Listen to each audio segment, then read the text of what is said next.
Кыргызстанда алгачкы ирээт сапары менен келген немис канцлери Ангела Меркел менен президент Алмазбек Атамбаевдин жолугушуусу мамлекеттик резиденцияда болуп өттү. Тар чөйрөдө өткөн жолугушууда өлко башчысы канцлер саясий-экономикалык жана башка дагы негизги багыттар боюнча абалга кызыкканын, ага толук маалымат берилгенин журналисттерге билдирип өттү.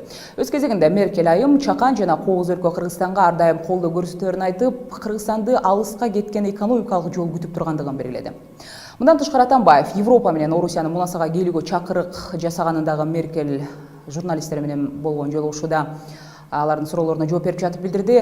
Меркелдин Кыргызстанга болгон тарыхый сапарынын жүрүшүн кийинки сюжеттен көрүңүз. Германиянын канцлери Ангела Меркел атайын иш-чара менен Кыргызстанга 14-июль күнү түндө учуп келди. Канцлерди өлкө башчысы Алмазбек Атамбаев жана министрлерден турган топ эл аралык Манас аэропортунан тосуп алышты. Дароо эле учуп келген күндүн эртеси мамлекеттик резиденцияда өлкө башчысы Алмазбек Атамбаев менен Германиянын канцлери жолугушуу өткөрүштү. Алмазбек Атамбаев сүйлөшүүлөрдүн жүрүшүндө Ангела Меркелдин Кыргызстанга келиши абдан маанилүү экенин айтып, сүйлөшүүлөрдөн кийин эки тараптын келишими жаңы деңгээлге өтөөрүнө терең ишенерин кошумчалады. Канцлер өз кезегинде Германия Кыргызстандын өнүгүшүнө салым кошоорун белгиледи. Anbindung anbelangt, werde ich ebenfalls unterstützen, wenn Kirgisistan nähere Beziehungen zur Europäischen Union möchte.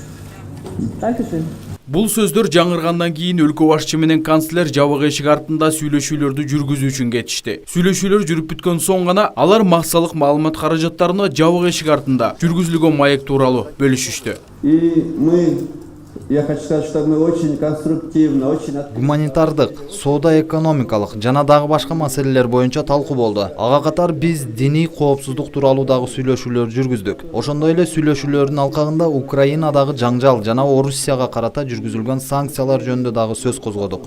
Нашему политическому сотрудничеству, экономическому и, конечно, культурно-гуманитарному. Өлкө башчысы жолугушуу Кыргызстан менен Германиянын ортосундагы көптөгөн суроолор боюнча өз ара бири-бирин түшүнүүнү пайда кылаарын белгиледи. Иш-чаранын жүрүшүндө журналисттерге дагы өз суроолорун узатып калганга мүмкүнчүлүк болду. Максалык маалымат каражаттарынын кызматкерлери көбүнчө социалдык жана диний багытта суроолорду беришти. Белгилей кетсек, Меркел иш сапардын жүрүшүндө диний жана бейөкмөт уюмдарынын өкүлдөрү менен жолугушуу өткөргөн эле. Ошондон улам жолугушууга келгендердин басымдуу бөлүгү укук коргоочу Жана соттук иши дагы кызыктырып жатты. Себеби кыргыз бейөкмөт уюмдары Меркелге Аскаровго карата чечим чыгарууда кыргыз бийлигине таасир этүүгө чакырган. Өлкө башчысы бул маселе боюнча өз пикирин билгизип жатып, чет элдик байкоочулардын соттук отурумдун жүрүшүнө байкоо жүргүзгөнүнө каршы эмес экенин, укук коргоочу Жана Аскаровдун соттук иши таза жана далилдөө өтөөрүнө терең ишенерин айтты. Нет такого решения, что вот немедленно освободить и все. Есть о том, что нужно исправить, допустим. Буунун комиссиясы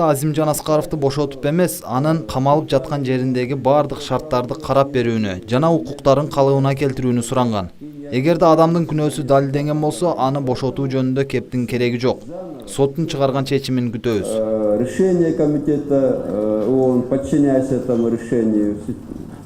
Иш-чаранын жүрүшүндө Меркел парламенттин спикери Чыныбай Турсунбеков жана жарандык коомдун өкүлдөрү менен дагы жолугушууну пландаган. Германиянын канцлери Ангела Меркел Кыргызстандан учуп кеткен соң Монголиянын борбор шаары Улан-Батырга сапар алмакчы. Кошумчалап кетели, ошондой эле немис чиновник эртең менен Кыргызстандын диний конфессияларынын жана аз улуттардын өкүлдөрү менен жолукту. Анда диндин радикалдашуусу, терроризм сыяктуу коркунучтарга каршы туруу маселелери дагы талкууланган.